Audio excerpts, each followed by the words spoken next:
Hi, it's Willie Crawford here, and today I wanted to present you with a thought, if you will. And that thought is that one man's trash is another man's treasure. And what this is all about is encouraging you to make money online by picking up or buying or acquiring things that are discarded by others who don't value them or just want to get rid of them. This is the way that I know numerous people making, some of them hundreds of thousands and a couple even millions of dollars a year. Most don't do nearly that well, but like I'll tell you about a friend that I have. His name, we call him Scrappy. And the reason we call him Scrappy is because he cruises around neighborhoods picking up things that other people have discarded, and he scraps them. So he may pick up a washer or a lawnmower or television, and he will then think, how can I make money off this? So for some things, he'll disassemble them and sell the parts, but the metals from electronics, aluminum or whatever, scrap iron. But on others, he will look at them like maybe a washer somebody threw out near the street or a dryer. Maybe the only thing wrong with that dryer is it needs a new belt, but the person who had it didn't feel like fiddling with it. So he replaces the belt. Same with a lawnmower. It could need something minor. And so people discard stuff like this every day. And my friend, like Scrappy, he picks that stuff up and recycles it and makes hundreds of dollars doing this. I have other friends and acquaintances who are eBayers. They do the same thing. They um, pick up things that are discarded on the street and resell those on eBay.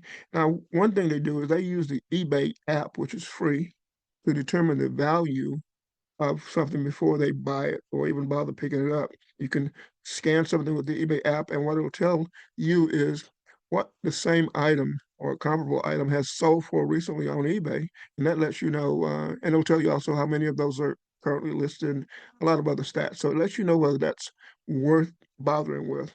Uh, see, you can shop for things that are offered at bargain prices and then turn around and sell those. Again, you need to know the value of it before you buy it. So you can shop at yard sales.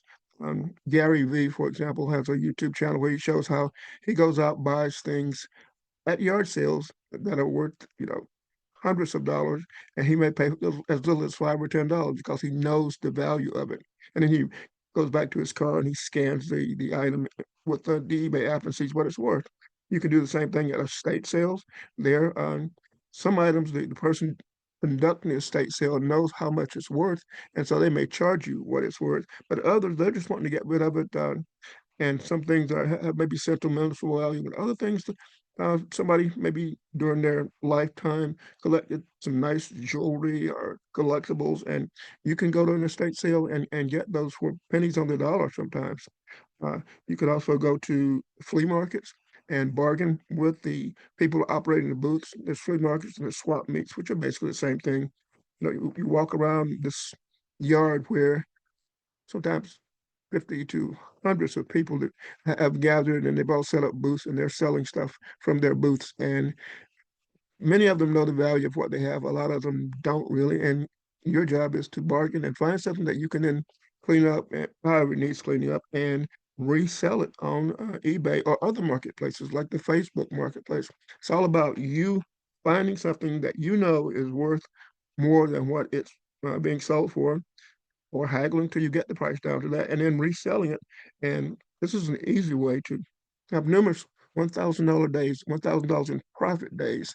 There's some eBay channels where people show them going out, spending hours haggling, sometimes going to like, um, the Goodwill type stores and looking for bargains, and then they turn around and sell it, and they show you how much profit they made from the items that they purchased, turn around and resold. So it's very educational. I recommend watching some of those.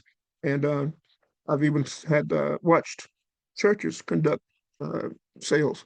They ask the church members, "We're having a fundraiser this weekend.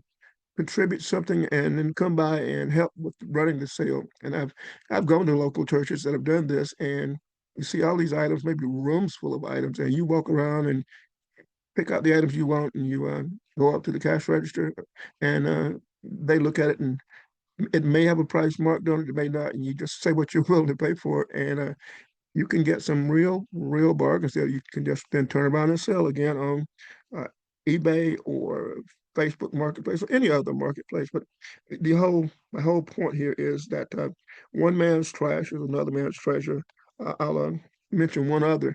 That is, rich people often have things they just want to get rid of. They don't uh, value it. It's not worth the time for them to uh, even cart it off. So they'll just put it out near the street and know that somebody's going to pick it up. And you can drive through some neighborhoods, posh neighborhoods where they've discarded paintings, furniture that there's absolutely nothing wrong with, except maybe the wife wants to redecorate. She wants new furniture, So you can pick up all kinds of goodies there, lamps and electronics, but things that work.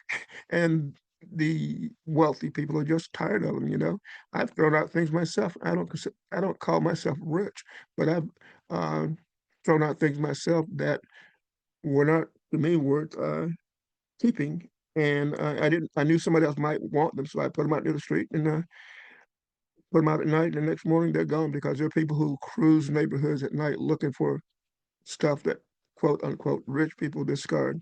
This is Willie. If you found this video helpful or it provoked any thoughts, please like it. Subscribe to the channel. That helps a lot. Share your tips in the comment section. And thank you very much.